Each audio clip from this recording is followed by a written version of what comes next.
Valstybė yra tautos būdas gyventi kaip tautai. Iki valstybės yra etnosai, jie susijungia bendram gyvenimui, bendroje kultūriniai ir genetiniai terpėje, tik tai per organizaciją, kuri vadinasi valstybė. Lietuviai visada stengiasi gyventi kaip laisvi žmonės. Taigi susijungimo būdas, bendro buvimo būdas jiems buvo esminis dalykas. Kai pasižiūri į didžiosios Lietuvos, šiandien vadinamos didžiąją Lietuvos kunigaikštystę pilis,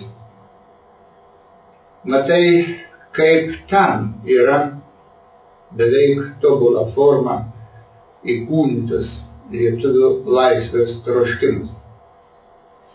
Gyventi patikimai ir aiškiai, žinant savo gyvenimo vertę ir tikslus. Visa tai yra išreikšta tvirtai ir net sakyčiau prabangiai.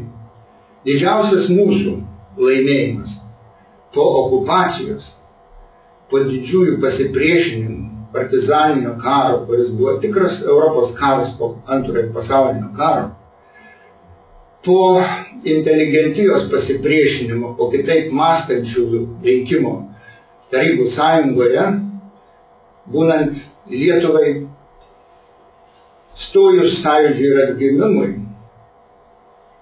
bendro gyvenimo troškimas esmingiausiai buvo išreikštas kovo 11 aktu atkuriant Lietuvos Respubliką.